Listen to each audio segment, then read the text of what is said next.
Live India 24 channel में आप सभी का बहुत बहुत स्वागत है। आइए सुनते हैं शरद चंद्र जी द्वारा लिखित कहानी बाल्य स्मृति। अन्नप्राशन के समय जब मेरा नामकरण हुआ था तब मैं ठीक नहीं बन सका था, या फिर बाबा का ज्योतिष शास्त्र में विशेष दखल न था। किसी भी कारण से हो मेरा नाम सुकुमार रखा गया था। बहुत दिन न लगे, 2 ही 4 साल में बाबा समझ गए कि नाम के साथ मेरा कोई मेल नहीं खाता। अब मैं 12-13 वर्ष बाद की बात करता हूँ। हालांकि मेरे आत्म परिचय की सब बातें कोई अच्छी तरह समझ नहीं सकेगा, फिर भी देखिए, हम गांव के रहने वाले हैं। बचपन से मैं वहीं रहता आया हूँ। पिताजी पचाह में नौकरी करते थे। मेरा वहाँ बहुत कम आना जाना होता था, नहीं के बराबर। मैं दादी के पास गांव ही में रहा करता था। घर में मेरे ऊधम की कोई सीमा नहीं थी। एक वाक्य में कहा जाए तो ऐसा कहना चाहिए कि मैं एक छोटा सा रावण था, रावण। बूढ़े बाबा जब कहते, तू कैसा हो गया है रे, किसी की बात ही नहीं मानता, अब तेरे बाप को चिट्ठी लिखता हूँ। मैं जरा हंस कर कहता, बाबा, और वे दिन लद गए। बाप की तो चलाई क्या, अब मैं बाप के बाप से भी नहीं डरता। और कहीं दादी मौजूद रहती तो फिर डरने की क्या बात। बाबा को वे ही कहती, क्यों, कैसा जवाब मिला और छेड़ोगे उसे। बाबा अगर नाराज होकर बाबूजी को चिट्ठी भी लिखते तो उसी वक्त उसकी अफीम की डिबिया छिपा देता था। फिर जब तक उनकी चिट्ठी फड़वा कर फेंकवा ना दो तब तक अफीम की डिबिया ना देता था। इन सब उपद्रवों के डर से, खासकर नशे की तलब से खलल पड़ जाने से, फिर वे मुझसे कुछ नहीं कहते। मैं भी मौज करता, पर सभी सुखों की आखिर एक सीमा है। मेरे लिए भी वही हुआ। बाबा के चचेरे भाई गोविंद बाबू इलाहाबाद में नौकरी करते थे और वहीं रहते थे। अब वे पेंशन लेकर गांव में आकर रहने लगे। उनके नाते श्रीमान रजनीकांत भी बीए पास करके उनके साथ आए। मैं उन्हें मजली भैया कहता। पहले मुझसे विशेष परिचय नहीं था। वे इस तरफ बहुत कम आते थे और उनका मकान भी अलग था। कभी आते भी तो मेरी ओर ज़्यादा ध्यान नहीं देते। कभी सामना हो भी जाता तो वे कहते, क्या रे, क्या करता है, क्या पढ़ता है, इसके सिवाय और कुछ नहीं कहते। इस बार जो आए तो गांव में जमकर बैठे और मेरी ओर ज़्यादा ध्यान देने लगे। 2-4 दिन ही बातचीत से ही उन्होंने मुझे वश में कर लिया था। उन्हें देखते ही मुझे डर सा हो जाता था, मुँह सूख जाता, छाती फड़फड़ाने लगती, जैसे मैंने कोई भारी कसूर किया हो और उसकी न जाने कितनी सज़ा मिलेगी। और इसमें तो कोई शक नहीं कि उन दिनों मुझसे अक्सर कसूर हुआ करता था। हर वक्त मुझे कुछ ना कुछ शरारत होती ही रहती थी। 2-4 अकर्म, 2-4 उपद्रव करना मेरे नित्य का काम था। डरने पर भी भैया को मैं चाहकर भी खूब चाहता था। भाई भाई को इतना मान सकता है यह मुझे पहले नहीं मालूम था। वे भी मुझे बहुत प्यार करते थे। उनके निकट भी मैं कितनी ही शरारतें, कितने ही कसूर करता था, किंतु वे कुछ नहीं कहते थे। और कुछ कहते भी तो मैं समझता कि बड़े भैया ठहरे, थोड़ी देर बाद भूल जाएंगे, उन्हें याद थोड़े ही रहता है। अगर वे चाहते तो शायद मुझे सुधार सकते, पर उन्होंने कुछ भी नहीं किया। उनके गांव में आ जाने से मैं पहले की तरह स्वाधीन तो न रहा, पर फिर भी जैसा हूँ मज़े में हूँ। और रोज़ बाबा की तंबाकू चुरा कर पी जाता। बूढ़े बाबा बेचारे खाट के सिरहाने, कभी तकिए की खोली के भीतर, कभी कभी तंबाकू छिपा कर रखते, पर मैं ढूंढ ढूंढ कर निकाल ही लेता और पी जाता। खाता पीता मस्त रहता, मौज से कटती, कोई झंझट नहीं, बला नहीं। पढ़ना लिखना तो एक तरफ से छोड़ ही दिया था। बाग में जाकर चिड़िया मारता, गिलहरियाँ मारकर भून कर खाता, जंगल में जाकर गड्ढों में खरगोश ढूंढता फिरता। कभी मेरा काम था, ना किसी का कोई डर, ना कोई फिक्र। पिता बक्सर में नौकरी करते थे और वहाँ से ना मुझे वे देखने आते और ना मारने आते। बाबा और दादी का हाल मैं पहले ही कह चुका हूँ। एक वाक्य में यूँ कहना चाहिए कि मैं मज़े में था, मज़े में। एक दिन दोपहर को घर आकर दादी के मुँह से सुना कि मुझे मजली भैया के साथ कोलकाता में रहकर पढ़ना लिखना पड़ेगा। आराम से भरपेट खा पी कर हुक्का भरकर मैं बाबा के पास पहुँचा और बोला, बाबा मुझे कोलकाता जाना पड़ेगा। बाबा ने कहा, हाँ, मैंने पहले से सोच रखा था कि यह सब बाबा की चालाकी है, इसलिए कहा यदि जाऊंगा तो आज ही जाऊंगा। बाबा ने हंसते हुए कहा, इसके लिए चिंता क्यों करते हो बेटे, रजनी आज ही कोलकाता जाएगा, मकान ठीक हो गया है, सो आज ही तो जाना होगा। मैं आग बबूला हो गया। एक तो उस दिन बाबा की छिपाई हुई तंबाकू ढूंढने पर भी नहीं मिली, जो एक चिलम मिली थी वह मेरी एक फूंक के लिए भी नहीं थी। तिस पर यह चालाकी, परंतु मैं ठगा गया था। अपने आप कबूल करके फिर पीछे कैसे हटो, लिहाजा उसी दिन मुझे कोलकाता के लिए रवाना होना पड़ा। चलते वक्त बाबा के पैर छुआ और मन ही मन बोला, भगवान करे कल ही तुम्हारे साथ के लिए घर लौट आऊं, उसके बाद फिर मुझे कौन कोलकाता भेजता है देख लूँगा। कोलकाता में पहली बार आया था, इतना बड़ा शहर मैंने पहले कभी नहीं देखा था। मैंने मन ही मन सोचा, अगर मैं गंगा की छाती पर तैरते हुए इस लकड़ी लोहे के पुल पर ऐसी भीड़ में, या वहाँ जहाँ झुंड के झुंड मस्तूल वाले बड़े बड़े जहाज खड़े हैं, खो गया तो फिर कभी घर नहीं पहुँच सकूँगा। कोलकाता मुझे जरा भी अच्छा नहीं लगता। इतनी दहशत में भला कोई चीज़ अच्छी लग सकती है, आगे कभी लगेगी, इसका भी भरोसा नहीं कर सका। कहाँ गया हमारा वह नदी का किनारा, वे बांसों के झुरमुट, बेल की झाड़ी, मित्र परिवार के बगीचे के कोने का वह भद्र रूप का पेड़, कुछ भी तो नहीं है। यहाँ तो सिर्फ बड़े बड़े ऊंचे मकान, गाड़ी घोड़े, आदमियों की भीड़ भड़क्का, लंबी चौड़ी सड़कें ही दिखाई देती हैं। मकान के पीछे ऐसा एक बाग बगीचा भी तो नहीं जहाँ छिपकर एक चिलम तंबाकू पी सकूं। मुझे रोना आ गया। आंसू पहुंचकर मन ही मन कहने लगा, भगवान ने जीवन दिया है तो भोजन भी वे ही देंगे। कोलकाता आया हूँ, स्कूल में भर्ती किया गया हूँ, अच्छी तरह पढ़ता लिखता हूँ, लिहाजा आजकल मैं अच्छा लड़का हो गया हूँ। गांव में जरूर मेरा नाम जाहिर हो गया था। खैर उस बात को जाने दो। हमारे आत्मीय मित्रों ने मिलकर एक मेस बना लिया है जिसमें हम 4 आदमी रहते हैं, भैया, मैं, राम बाबू और जगन्नाथ बाबू। राम बाबू और जगन्नाथ बाबू मजले भैया के मित्र हैं। इनके सिवाय एक नौकर और एक ब्राह्मण रसोइया भी है। गदाधर रसोइया मुझसे 3-4 वर्ष बड़ा था।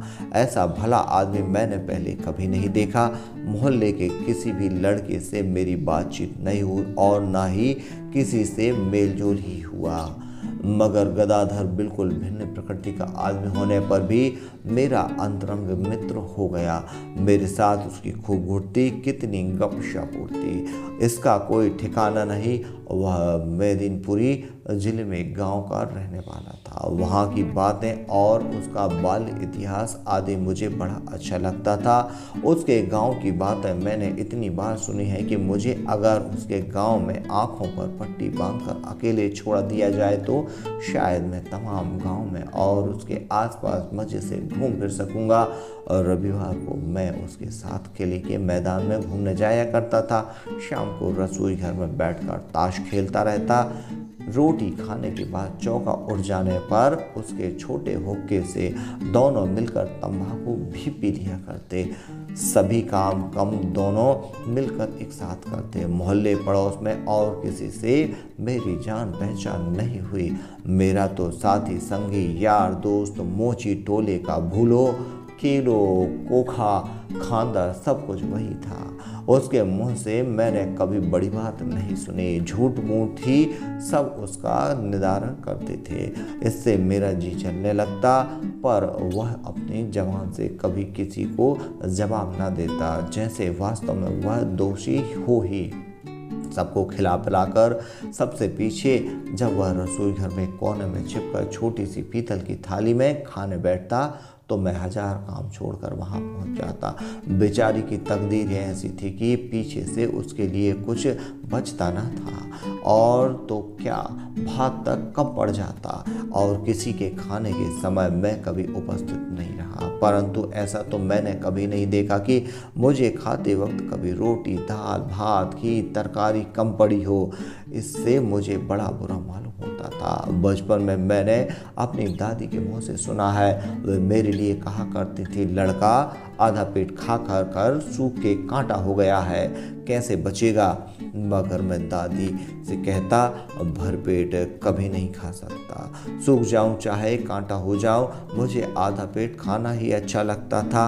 अब कोलकाता आने के बाद समझ में आया कि उस आधे पेट और इस आधे पेट में कितना अंतर है। इस बात का मुझे कभी अनुभव नहीं हुआ कि किसी को भरपेट खाना न मिले तो आंखों से आंसू आ जाते हैं। पहले मैंने न जाने कितनी बार बाबा की थाली में पानी डालकर उन्हें खाने नहीं दिया। दादी के ऊपर कुत्ते के बच्चे को छोड़कर उन्हें नहाने धोने के लिए बाध्य किया है, फिर उनका खाना नहीं हुआ, मगर उनकी आंखों से आंसू कभी नहीं आए।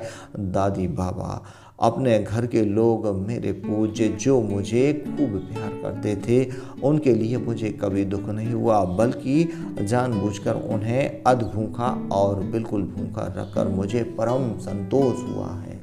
और इस गदाधर को देखो, न जाने कहाँ का कौन, इसके लिए मेरी आंखों में बिना बुलाए पानी आ जाता है। कोलकाता आकर मुझे यह हो गया क्या गया है, मेरा कुछ समझ में नहीं आती। आखिर आंखों में इतना पानी आता कहाँ से है, कुछ पता नहीं। मुझे किसी ने रोते कभी नहीं देखा।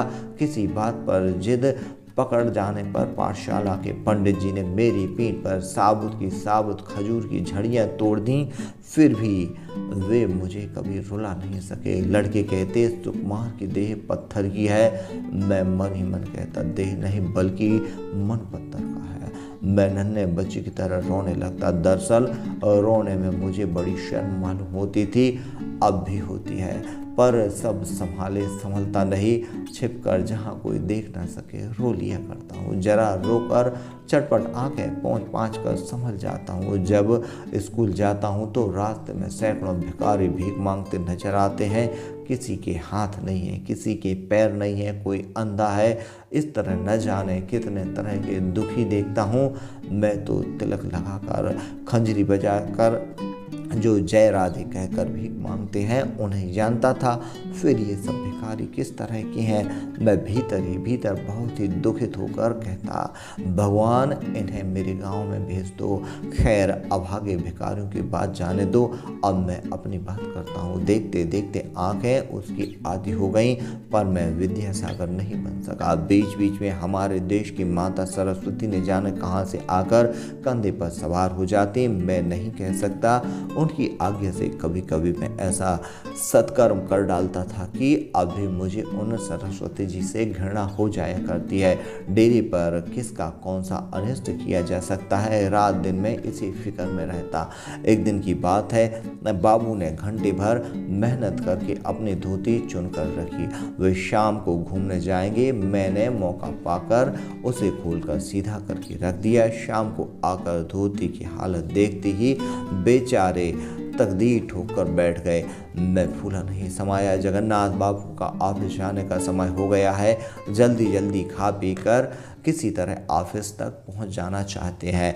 मैंने ठीक मौके से उनके अचकन के बटन काट कर फेंक दिए। स्कूल जाने से पहले जरा झांक कर देखा, बेचारे चिल्लाकर रोने की तैयारी कर रहे हैं। मैं खुशी से रास्ते भर हंसता रहा। शाम को ऑफिस से लौटकर बोले, मेरे बटन कमबख्त गदाधर ने चुरा कर बेच डाले हैं, निकाल दो नालायक को। जगन्नाथ बाबू के बटन हरण के मामले पर भैया और राम बाबू भीतर ही भीतर खूब हंसने लगे।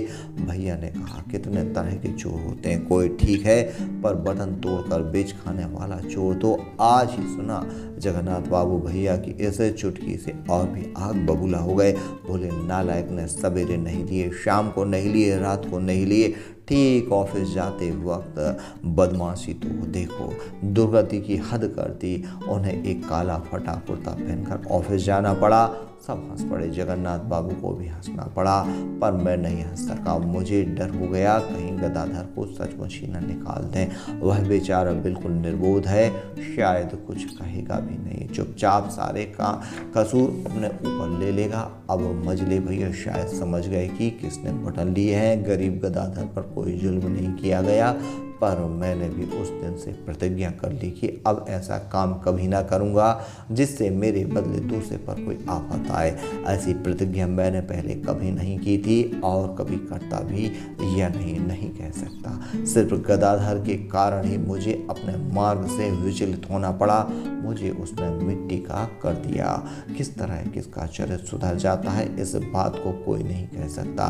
पंडित जी, बाबा और भी कितने ही महाशयों के लाख कोशिश करने पर भी जिस बात की प्रतिज्ञा मैंने कभी नहीं की और न शायद करता, एक गदाधर महाराज का चेहरा देखकर उस बात की प्रतिज्ञा कर बैठा। उसके बाद इतने दिन बीत गए, इस बीच में कभी मेरी प्रतिज्ञा भंग हुई या नहीं मैं नहीं कह सकता, मगर इतना जरूर है कि मैंने कभी जानबूझकर कोई प्रतिज्ञा भंग नहीं की। अब एक और आदमी की बात कहता हूँ। वह था हम लोगों का नौकर रामा जाति का कायस त्याग वाला। ऐसा ही हुआ था। कहाँ रहने वाला था सो भी नहीं कह सकता। उस जैसा फुर्तीला और होशियार नौकर मेरे देखने में नहीं आया, मगर फिर कभी उससे भेंट हो गई तो उसके गांव का पता जरूर पूछ लूँगा। सभी कामों में रामा चरखी की तरह घूमता रहता। कभी देखा कि रामा कपड़े धो रहा है, परंतु देखता हूँ कि भैया नहाने बैठे हैं तो वह उनकी पीठ रगड़ रहा है। उसके बाद ही देखा तो पान लगाने में व्यस्त। इस तरह वह हर वक्त दौड़ धूप करता रहता। भैया का वह मोह लगा बड़े काम का प्यारा नौकर था, पर मुझे वह देख ही न सुहाता। उस नालायक के लिए अक्सर मुझे भैया से खरी खोटी सुननी पड़ती। खासकर गदाधर को वह अक्सर तंग किया करता। मैं उससे बहुत चिढ़ गया था, मगर इससे क्या होता। वह ठहरा भैया का मोह लगा। राम बाबू भी उसे फूटी आंखों न देखा करते थे। वे उसे रूज और रंगासियार कहा करते थे। उस समय इस शब्द के व्याख्या वे मुझे खुद न कर सकते थे, मगर हम सब खूब समझते थे कि रामा दरअसल रूज है। उनके चढ़ने के कारण थे। मुख्य कारण यह था कि रामा अपने को राम बाबू कहा करता था। भैया भी कभी कभी उसे राम बाबू कहकर पुकारा करते थे, मगर राम बाबू को यह सब अच्छा न लगता था। खैर जाने दो इन व्यर्थ की बातों को। एक दिन शाम को भैया एक नया लैंप खरीद लाए। बहुत बढ़िया चीज़ थी, करीब 50-60। शाम को जब सब घूमने गए तब मैंने गदाधर को बुलाया, उसे दिखाया। गदाधर ने ऐसी बत्ती कभी नहीं देखी थी। वह बहुत खुश हुआ और तो एक बार उसने उसे इधर उधर करके देखा भाला। इसके बाद वह अपने काम से चला गया, पर मेरी क्यूरियोसिटी शांत नहीं हुई। मैं उसकी चिमनी खोलकर देखना चाहता था कि कैसे खुलती है, देखूं कि उसके भीतर कैसी मशीन है। बहुत खोलकर हिलाया डुलाया, इधर उधर किया, घुमाने फिराने की कोशिश की, पर खोल ना सका। बहुत ऑब्जर्वेशन के बाद मैंने देखा कि नीचे एक पैच है, लिहाजा मैंने घुमा ही रहा था कि चट से उसका नीचे का हिस्सा अलग हो गया और जल्दी में मैं उसे थाम न सका। नतीजा यह हुआ कि उसका शीशा टेबल से नीचे गिरकर चकनाचूर हो गया। उस दिन बहुत रात बीते मैं घूम कर लौटा। घर आकर देखा वहाँ बड़ी हाय तौबा मची हुई है। गदाधर को चारों तरफ से घेर कर सब लोग बैठे थे। गदाधर से जिस तरह की जा रही थी, भैया खूब बिगड़ रहे थे। गदाधर की आंखों से टप टप आंसू गिर रहे थे। वह कह रहा था, बाबूजी मैंने इसको जरा छुआ जरूर था पर तोड़ा नहीं। सुकुमार बाबू ने मुझे दिखाया, मैंने सिर्फ देखा। उसके बाद ये घूमने चले गए। मैं भी रसोई बनाने चला गया। किसी ने उसकी बात पर विश्वास नहीं किया। प्रमाणित हो गया कि उसी ने चिमनी तोड़ी है। उसकी तनख्वाह बाकी थी, उसमें से 3.5 रुपए काटकर नई चिमनी मंगाई गई। शाम को जब बत्ती जलाई गई तो सब बहुत खुश हुए। सिर्फ मेरी दोनों आंखें जलने लगी। हर वक्त मन में यही ख्याल आने लगा, मानो मैंने उसकी माँ के 3.5 रुपए चुरा लिए। मुझसे वहाँ रहा नहीं गया। रो बिलख कर किसी तरह भैया को राजी करके मैं गांव पहुँच गया। सोचा था दादी से रुपए लाकर चुपके से 3.5 की जगह 7 रुपए गदाधर को दे दूंगा। मेरे पास उस वक्त रुपए बिल्कुल ना थे। सब रुपए भैया के पास थे, इसलिए रुपयों के लिए मुझे देश आना पड़ा। सोचा था कि एक दिन से अधिक नहीं ठहरूंगा। मगर 7-8 दिन वहाँ बीत गए। 7-8 दिन बाद फिर कोलकाता पहुँचा। मकान में पैर रखते ही पुकारा गदा, पर किसी ने जवाब नहीं दिया। फिर बुलाया गदाधर महाराज, अब की बार भी जवाब नदारद था। फिर बुलाया गदाधर महाराज, अब की बार भी जवाब नदारद था। फिर कहा गदा। रामचरण ने आकर कहा, छोटे बाबू अभी आ रहे हैं क्या? मैंने कहा हाँ, अभी चला ही आ रहा हूँ। महाराज कहाँ है? वह बोला महाराज तो नहीं है। मैंने कहा कहाँ गए हैं? वह बोला बाबू ने उन्हें निकाल दिया। मैंने कहा निकाल दिया क्यों? उसने कहा चोरी की थी इसलिए। पहली बात ठीक से मेरी समझ में नहीं आई। इसी से कुछ देर तक मैं रामा का मुँह ताकता रहा। रामा मेरे मन का भाव ताड़ गया, जरा मुस्कुरा कर बोला, छोटे बाबू आप ताज्जुब कर रहे हैं, मगर उसे आप लोग पहचानते ना थे, इसी से इतना चाहते थे। वह छुपा रुस्तम था बाबू। उस भीगी बिल्ली को मैं भी अच्छी तरह जानता था। किस तरह छिपा रुस्तम? मैंने कहा। और क्यों मैं उस भीगी बिल्ली को नहीं पहचान सका, यह मेरी समझ में कुछ न आया। मैंने पूछा किसके रुपए चुराए थे? उसने कहा बड़े बाबू के। मैंने कहा कहाँ थे रुपए? उसने बताया कोट की जेब में। मैंने कहा कितने रुपए थे? उसने बताया 4 रुपए। मैंने कहा देखा किसने था? उसने कहा आंखों से तो किसी ने नहीं देखा, पर देखा ही समझिए। मैंने कहा क्यों? उसने पूछने की कौन सी बात है, आप घर में थे नहीं, राम बाबू ने लिए नहीं, जगन्नाथ बाबू ने नहीं ले सकते, मैंने लिए नहीं। फिर गए कहाँ? लिए किसने? मैंने कहा अच्छा तो तूने उसे पकड़ा है। रामा ने हंसते हुए कहा और नहीं तो कौन पकड़ता?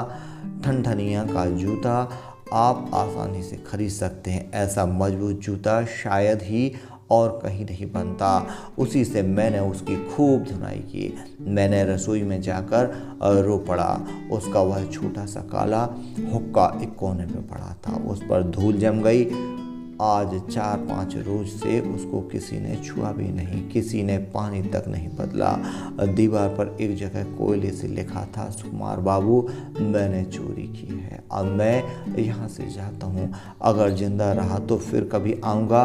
मैं तब लड़का ही तो था, बिल्कुल बच्चे की तरह उस हुक्के को छाती से लगाकर फूट फूट कर रोने लगा। क्यों उसकी वजह मुझे नहीं मालूम। फिर मुझे उस मकान में रहना अच्छा नहीं लगने लगा। शाम को घूम फिर कर एक बार रसोई में जाता और दूसरे रसोइया को खाना बनाते देख चुपचाप लौट आता। अपने कमरे में आकर किताब खोलकर पढ़ने बैठ जाता। कभी कभी मुझे मझले भाई भी देखे नहीं स्वाते, रोटी तक मुझे कड़वी मालूम होने लगी। बहुत दिनों बाद एक रोज मैंने भैया से कहा बड़े भैया क्या किया तुमने? उन्होंने कहा किसका क्या किया? मैंने कहा गधा ने तुम्हारे रुपए कभी नहीं चुराए। उन्होंने कहा सभी जानते हैं मैंने गदाधर महाराज को बहुत चाहता था। भैया ने कहा हाँ काम तो अच्छा नहीं हुआ सुकुमार, पर अब तो जो होना था सो हो गया। लेकिन रामा को तूने इतना मारा क्यों था? मैंने कहा अच्छा मारा था, क्या मुझे भी निकाल देंगे? भैया ने मेरे मुंह से कभी ऐसी बात नहीं सुनी। मैंने फिर पूछा तुम्हारे कितने रुपए वसूल हो गए? भैया बड़े दुखित होकर बोले काम ठीक नहीं हुआ, तनख्वाह के 2.5 रुपए बहुत थे, सो सब काट लिए। मेरी इतनी इच्छा नहीं थी। मैं जब तक सड़कों पर घुमा करता, दूर पर अगर किसी को मैली चादर ओढ़े हुए और फटी चड्डी चमकाते हुए जाते देखता तो मैं फौरन दौड़ा दौड़ा उसके पास पहुंच जाता, पर मेरे मन का अरमान पूरा न होता। मेरी आशा नित्य निराशा में परिणत होने लगी। मैं अपने मन की बात किससे कहूँ। करीब 5 महीने बाद भैया के नाम एक मनी ऑर्डर आया 1.5 रुपए का। भैया को मैंने उस रोज आंसू पोंछते देखा। उसका कूपन अभी तक मेरे पास मौजूद है। कितने वर्ष बीत गए कोई ठीक है, मगर आज भी गदाधर महाराज मेरे हृदय के आधी जगह घेरे हुए हैं।